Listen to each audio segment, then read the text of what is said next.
재밌다. 재미있다. 어라? 무슨 말인지 이해가 간다. YTN 라디오 생생경제.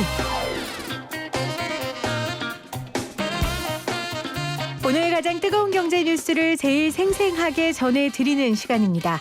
신종 코로나 누적 확진자가 중국에서 4만 171명, 사망자가 908명이고요. 국내에서 현재 27명 확진자입니다.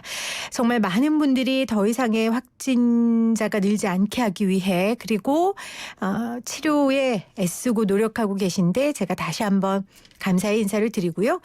적은 내부에 있다고 이런 와중에 가짜뉴스 퍼뜨리고 어지럽게 만드는 사람들이 있어서요. 저도 몇 번 봤습니다. 오늘 이 이야기 좀 해볼게요. 이상민 나라살림연구소 수석연구위원과 함께합니다. 위원님 안녕하세요. 예, 안녕하세요. 예산이나 국가 재정 문제가 있을 때 늘 모셨던 위원님이었는데 제가 위원님 SNS 굉장히 잘 보거든요. 그렇습니까? 근데 요즘 유독 가짜뉴스에 대한 이야기를 많이 쓰세요. 아마 이 재정 쪽에도 가짜뉴스들이 그렇게 많습니까? 예, 재정 쪽에서는 정말 틀린 뉴스가 많고요. 그래서 재정 쪽 틀린 뉴스를 바로잡는 게 제 취미 생활입니다. 그렇군요. 왜냐면요. 일단 숫자가 나오면 너무 복잡해요. 예, 맞습니다. 그리고 그리고 나라의 살림은 숫자는 일단 단위가 너무 크잖아요. 그렇죠. 예. 그러니까 그리고 개인이 팩트 체크할 수도 없고 예. 그러다 보니까 굉장히 가짜뉴스가 많은 원인 중에 하나일 것 같고 또 하나의 원인은 사람들이 돈에 예민하잖아요. 예, 맞습니다. 그러니까 가짜뉴스에 더 흥분하고 더 몰입되지 않을까요? 돈에 관한 가짜뉴스는. 그렇죠. 모든 숫자는 다 맥락이 있는데요. 그 맥락 중에서 어느 한쪽만 강조하다 보면은 이게 꼭 팩트는 맞지만 진실은 아닌 그런 가짜 뉴스가 굉장히 많이 나올 수가 있습니다. 팩트는 맞지만 진실은 아니다. 어떤 뜻인지 조금 더 설명해 주시겠어요? 그렇죠. 이게 예를 들어서 올해 뭐 우리나라 사회복지 예산이 얼마입니까?라고 저한테 그 질문을 하면은요. 저는 한 256가지의 다른 숫자를 말할 자신이 있거든요. 네. 이거를 뭐 예산 기준으로 말할 수도 있고 뭐 총지출 기준 뭐 총기 기준 뭐 여러 가지 기준을 말할 수가 있어요. 그런데 이 많은 숫자가 다 팩트는 맞죠. 그런데 제가 마음먹기에 따라서 큰 숫자를 원하면 큰 숫자를, 아하. 작은 숫자를 원하면 작은 숫자를 만들 수가 있는데요. 근데 문제는 이런 능력이 저한테만 있는 게 아니라 이게 좀 숫자를 가지고 장난을 치는 사람들한테는 이런 능력들이 다들 있거든요. 네. 그래서 우리는 그 숫자 자체보다는 그 정체적인 맥락을 잘 봐야 되는 것이 맞습니다. 그래서 오늘 그 중에 하나 뉴스를 우리 위원님께 그 팩트 체크를 좀 해보려고 해요. 예, 예. 팩트와 진실 체크를 좀 예. 함께 해보도록 하겠습니다.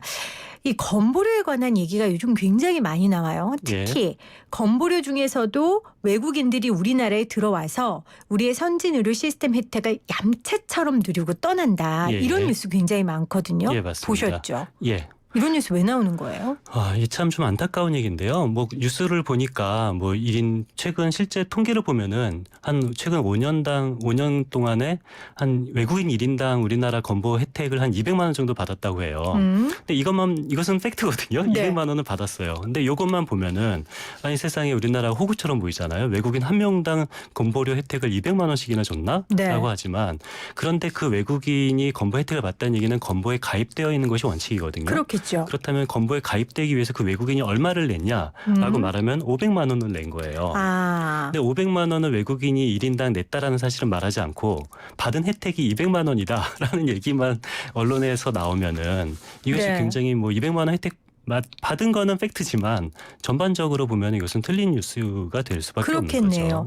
그러니까 외국인이 1인당 건보료 혜택을 200만 원을 받았다라는 뉴스가 요즘 돌면서 그렇죠. 뭐야 우리 세금으로 지금 외국인들한테 우리가 그렇게 시혜를 베푼 거야? 예를 들면 이렇게 됐는데 이건 맞지만 이분이 가입을 해서 낸 돈이 500만 원이라는 예, 거죠. 맞습니다. 근데 그 이야기는 쏙 빼놓고 요 이야기만 한다. 그렇죠. 그러면 우리나라에 있는 모든 외국인이 건강보험에 가입하는 건 아니잖아요. 예, 아니죠. 기준이 있죠. 예, 그러니까 직장 의보가 있고 지역 의보가 있는데요. 그러니까 직장 의료보험에 가입된 사람들은 대부분 외국인 입장에서 손해고 우리나라 건보 재정 입장에서는 이득이에요. 아하. 왜냐하면 직장 의료보험에 가입된 사람들은 대부분 젊은 사람들이 많아서 뭐 저도 그렇습니다만 일반적으로 뭐 30, 40대들은 건보료 내는 돈보다 받는 혜택이 적거든요. 외국인도 마찬가지죠. 근데 문제는 지역 가입자 같은 경우는 그 지역 가입자만 보면은 우리나라 건보 재정이 마이너스인데요. 네. 전체 외국인을 보면은 우리나라 건보 재정이 플러스가 됩니다. 그러니까 건보료를 낸다는 건 제도권 안에 있는 외국인들이니까 불법 체류잖아. 예를 들면 예. 그런 분들이 낼 수 있는 받을 수 있는 혜택이 아닌 거잖아요. 그렇죠. 내고 싶어도 못 내죠. 그런 정당하게 예. 우리나라에 와서 등록을 하고 예. 외국인으로서 노동자로서 일하는 사람들만 예. 이 혜택을 받을 수 있는 거고요. 원칙적으로는 그런데 예외도 있습니다. 그러니까 네. 예를 들어서 뭐 결핵 같은 감염병 같은 경우는 이 건보를 가입하지 않아도 사실상 무료로 치료해 주는 부분이 있거든요. 근데 그런 부분도 문제를 제기하시는 분이 있는데요.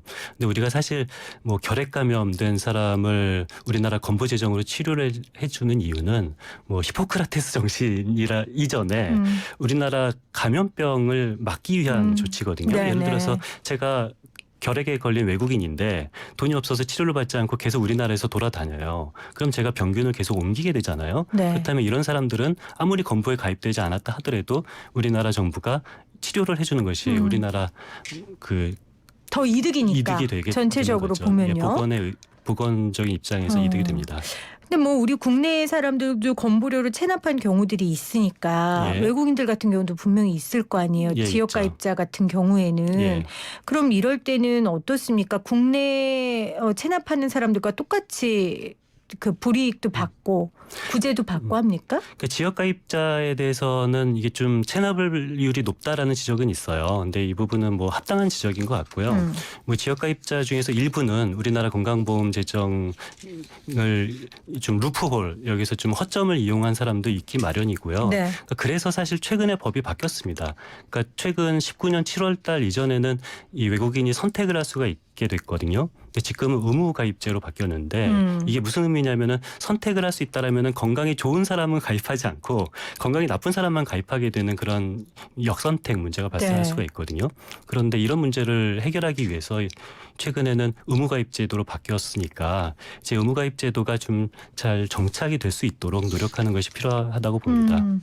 그러니까 여러 제도에 구멍들이 있어서 다시 제도를 재정비하고 예. 이제 정착을 해야 하는 상황에 거기에다가 이 코로나 때문에 모두가 불안해하는 상황에 그렇죠. 거기에다가 이 불안함이 혐오로 번질까 모두가 경계하는 상황에 예, 예. 왜 이런 가짜 뉴스들이 도대체 나오는 겁니까? 저도 사실 제 SNS 친구들 중에서 이거에 분개하며 예. 글을 올린 사람들 많이 봤어요. 그렇죠. 가짜 뉴스를 말하는 사람들을 보면 저는 크게 한 두 가지 정도인 것 같아요. 네. 이게 본질적으로 외국인 혐오가 있는 사람도 있는 것 같기도 한데요. 근데 저는 이런 사람들보다 오히려 어떤 외국인 혐오보다는 어떤 좀 자극적인 제목과 내용으로 어떤 소위 말하는 클릭 장사라고 말하는데요.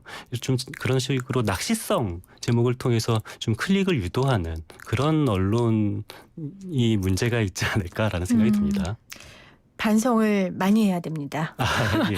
저도 이제 방송 마치면은 저 인터뷰 전문도 올리고 유튜브도 올리는데 사람 마음이 한 명이라도 더 봐줬으면 좋겠어서 그렇죠. 어떻게 하면 좀 사람들이 좋아할 만한 게 제목을 뽑을까 사실 저도 고민해요. 그렇죠. 가장 자극적인 제목을 맞아요. 알고 싶어지죠. 그러니까 사람 마음이 그렇긴 하지만 이런 상황 가운데 우리가 지금 진실을 알려도 시원치 않은 판국에 우리가 이렇게 가짜 뉴스 때문에 서로를 힘들게 할 필요는 없다라는 생각이 들고 또 이런 거에 대한 비판이 또 많았었어요.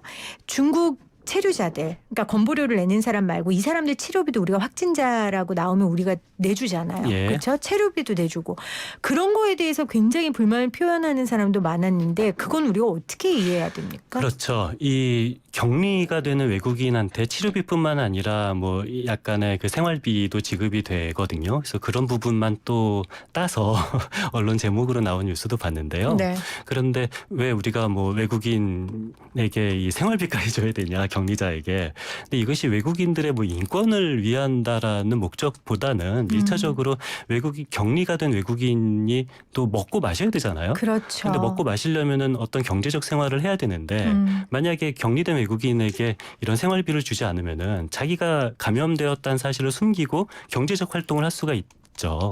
그래서 우리나라 어떤 이 감염병을 예방하는 차원에서 넌 그냥 당신은 그냥 아무런 경제적 활동을 하지 말고 여기에서 격리되어 있어 주세요라는 목적으로 생활비를 일부 지급하는 건데 이거를 그렇게 나쁘게 볼 필요는 없을 것 같습니다. 그러니까 아까 우리 이야기도 마찬가지인 것처럼 생활비 최소한의 생활비를 주는 게 그들이 생계를 못해서 혹시나 생길 뭐 나쁜 일이라든지 극단적인 일을 막을 수 있는 오히려 기회비용이 더 낫다라는 예, 맞습니다. 얘기인 거죠. 우리나라 감염병을 줄이기 위한 그런 예산이라고 보는 네. 것이 좋습니다. 제가 위원님하고 이야기하다 보니까 영화 국제시장의 한 장면이 떠올라요. 황정민 씨가 독일의 광부로 갔을 예. 때 그 광이 무너지잖아요. 예. 무너졌을 때 그 사람들을 다 병원으로 옮겨서 우리가 치료해주고 그러니까 예. 노동자였잖아요. 그렇죠. 그게 당연한 것처럼 우리나라의 외국인 국내 체류 외국인은 건보료를 내고 있고 예. 거기에 합당한 대우를 예. 대우도 아니죠. 합당한 권리를 누리고 있다라는 거 다시 한번 여러분들께 말씀을 드립니다. 혹시 가짜 뉴스를 퍼뜨리는 사람에게는 오늘 저희 인터뷰에서 들은 얘기를 좀 해주셨으면 좋겠고요. 또 하나 위원님 오셨으니까 좀 살펴보고 싶은 게 우리나라 살림이 감염병 관련 예산이 얼마나 있을까? 그럼 아까 전에 체류비 주고 이런 것도 다 그 예산 안에 들어가 있나? 뭐 이런 궁금증이 생기거든요. 예. 감염병 관련 예산이 있죠? 감염병 관련 예산이 있는 정도가 아니라 신종 감염병 관련된 예산도 많이 있습니다. 그래서 신종 감염병 예산을 보면은 그 15년도에는 사실 별로 없어서 한 700억 원 정도였었는데 네. 올해 같은 경우는 2천억 원 정도로 늘었으니까 15년이면 메르스인가요? 때 메르스 때 뭐 700억 원이니까 사실상 거의 없었던 거죠. 거의 뭐 신종 감염병 예산의 무풍지대. 700억 원이면 아예 없었던 거라고 그 정도면 보는 너무 거예요. 뭐 전체 컨트롤 타워 예산은 전혀 없었고요. 네. 그래서 700억 원 가지고 너무 부족해서 메르스 때 우리가 좀 가슴 아픈 그런 희생자도 많이 나왔죠.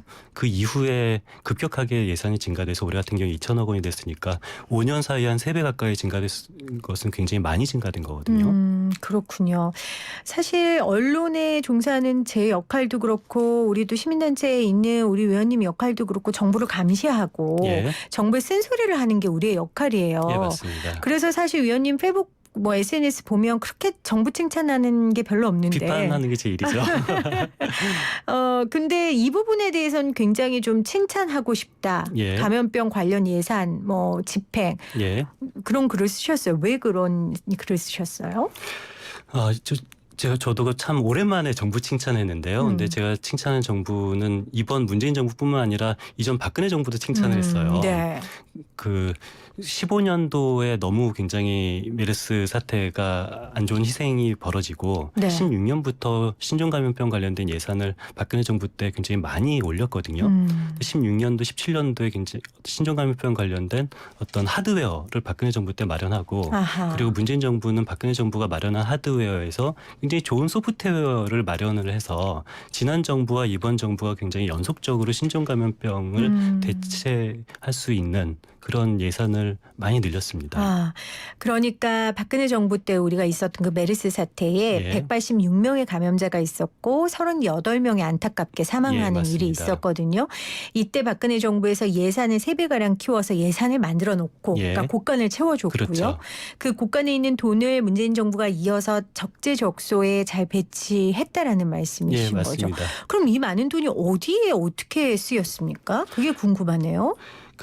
어떤 전체 컨트롤 타워를 만들었었고요. 지난 정부에서. 어떤 그 컨트롤 타워는 굉장히 지금 잘 진행이 되고 있잖아요. 한 명 그 감염병 환자가 나오면은 그분들이 어떤 일을 했는지 다 추적을 해서 만난 사람들을 전부 다 밝혀내는 굉장히 어렵고 힘들지만 중요한 일을 그런 컨트롤 타워에서 하고 있고요. 이런 컨트롤 타워가 만들어지기 위해서는 그 전 정부부터 이 전산 시스템을 완료를 했습니다. 그 전산 시스템 만드는데 돈이 많이 들었고요. 한 사람을 추적할 수 있는 전산 시스템을. 맞습니다. 우리가 바로 그 전화만 하면은 모든 것이 다 한꺼번에 대책이 되잖아요. 그런 것을 만들었고 이번 정부 같은 경우는 특히 R&D 관련된 예산이 아주 급증했어요. 신종 감염병 관련 R&D 예산이 급증했는데요. 거기에 대한 소기의 성과도 저는 나왔다고 봅니다. 뭐 세계 가장 빠른 진단 키트도 개발하고 그리고 어떤 뭐 유전자 RNA도 뭐 이것을 만들었다고 제가 뭐 그쪽은 잘 모릅니다만 RNA 그런 뉴스를 봤는데요. 네. 그래서 이것을 보면 하드웨어와 소프트웨어가 양쪽에서 아주 잘 작동이 되고 있다라고 봅니다. 네. 그 음압병실이라고 하잖아요. 예. 감염병 치료를 위해 그 음압병실 역시 메르스 사태 이후에 그러니까 전문 병동을 좀 만들게 됐고 물론 아직까지 부족하다라는 비판도 있습니다. 예. 당연히 있지만 또 이번 위기를 계기로 또 이런 쪽의 예산이라든지 집행에 있어서 업그레이드 되기를 좀 간절히 바라봅니다. 예. 그리고 아까 위원님이 하신 말씀 중에 되게 마음에 와닿았던 게 전 정부와 현 정부가 연속성을 가지고 함께 이렇게 일을 만들었다는 게 저는 굉장히 좋은 것 같아요. 굉장히 중요하죠. 이게 보면은 안타깝게도 정부가 바뀌면은 예산 사업이 그렇죠. 다 바뀌어요. 아니 오히려 예전 정부가 중점적으로 뒀던 것들은 그런 안 것들은 하려고 안 하는 하려고 하죠. 것 그러니까 같아요. 연례적으로 항상 편성됐던 거야 뭐 정부가 바뀌어도 상관이 없는데 전 정부에서 급속하게 늘어난 것은 정부가 바뀌면은 급속하게 예산이 깎이는 경우가 대부분인데요. 네. 이번 같은 경우는 전 정부에서 급속하게 늘었음에도 불구하고 이번 정부에서 잘 이어받아서 조금씩 더 늘리고 이 소프트웨어를 만드는 것은 네. 굉장히 저는 바람직하다고 봅니다. 네. 자, 끝으로 추경 얘기를 좀 해볼게요. 이 정부가 신종 코로나 바이러스 사태가 장기화되면 추경 카드를 꺼내들 수밖에 없다라는 얘기들이 솔솔 나오고 있어요. 그래서 저희가 금요일에 경제 전문가들한테 물어봤는데 이제 보수 쪽에 있는 경제학자는 무슨 지금 잉크도 안 말랐는데 무슨 추경이에요 이랬고 좀 진보 쪽에 있는 분은 빨리 선제적 대응을 해야 한다 이런 얘기도 하셨습니다. 어떻게 보세요? 나라 살림을 연구하는 우리 위원께서는. 내수가 굉장히 얼어붙었죠. 제가 주말에 명동에 있는 멀티플렉스 극장 갔어요. 네. 근데 주말에 명동이면은 어마어마하는 게 그렇죠. 정상이잖아요. 근데 그 로비에 딱 사람이 3명 있더라고요. 저 굉장히 깜짝 놀랐는데요. 그래서 내수가 엉망인 것은 맞는데, 근데 이게 지금 현재 내수가 엉망인 이유는 이 사람들이 지갑을 열지 않아서 엉망인데 이것이 뭐 어떤 정부 지출이 안 그건 돼서라기보다는 아니다. 사람들이 지갑을 안 여는 상황을 정부 지출로 어떻게 해결할 수 있을지는 잘 모르겠습니다. 그래서 일단 가장 급한 것은 좀 국민들에게 안심을 할 수 있도록 더욱더 방역을 철저히 하고 국민들도 너무 과장된 공포심을 갖거나 어떤 유언비어 같은 것들은 잘 퍼지지 않도록 잘 살펴봐야 되는 것이 가장 우선순위고요. 추경 논의는 뭐 하지 마라 하라라기보다는 한번 좀 같이 천천히 잘 생각해봤으면 좋겠습니다. 아직 고민을 좀 해봐야 하고 추경이 된다면 안전에 있어서 예산을 늘리는 게 더 중요하지 사람이 지갑을 뭐 열게 할 수 있는 추경보다는 예. 그렇게 시스템적으로 안정적으로 할 수 있는 추경이 필요하다라는 예. 말씀이신 예, 거죠. 지켜보는 게 좋을 것 같습니다. 메르스 때도 추경했죠. 메르스 때 추경했습니다. 그때는 결론적으로는 한 거라고 보십니까? 적재 아주 좋은 타이밍이. 추경 편성은 잘했다라고 보는데요. 네. 근데 안타깝게도 그 집행률은 굉장히 떨어졌어요. 아하. 불응률이 대단히 높았거든요. 그렇다는 것은 형식적으로는 추경을 잘했지만 실질적으로는 집행이 되지 않는 추경은 아무런 의미가 없었잖아요. 그래서 저는 절반의 성공이라고 생각합니다. 이것도 한번 살펴주세요. 메르스 때 추경 예. 집행 어떻게 됐는지. 집행률이 대단히 떨어집니다. 그 SNS에 좀 올려주시면 예. 제가 읽고 또 한번 모시도록 하겠습니다. 왜냐하면 그러니까 당신들 그때 잘못했잖아가 아니라 예. 반면교사 삼아야 되지 않겠습니까? 물론이죠. 네, 예. 우리가 이런 일 없었으면 좋겠지만 이왕 일어난 거 이거 돈 주고도 못할 경험이잖아요. 예, 맞습니다. 우리가 이 가운데서 정말로 우리에게 어떤 게 득이 될지 더 이상 실기하지 않기 위해서 전의 사례를 바라보는 건 굉장히 중요할 것 예, 같습니다. 맞습니다. 자, 오늘 외국인 먹튀 건보료 가짜뉴스에 관한 진실을 알려주신 이상민 나라살림연구소 수석연구위원님 다시 한번 감사의 인사를 드립니다. 고맙습니다. 예, 감사합니다. 모든 인쇄 가능한 성원 에드피아 온라인 주문 간편한 성원 에드피아 누구든지 어디서나 쉽고 빠르게 인쇄의 유토피아 성원 에드피아 쉽고 편한 인쇄가 현실이 되는 곳 국민인쇄 성원 에드피아 어머, 60개 치킨 신메뉴 새로 나왔네. 맛있는 60개 치킨 맛있어. 매콤한 게 내 입맛에 딱이네. 맛있는 60개 치킨 더 매운 고추 치킨.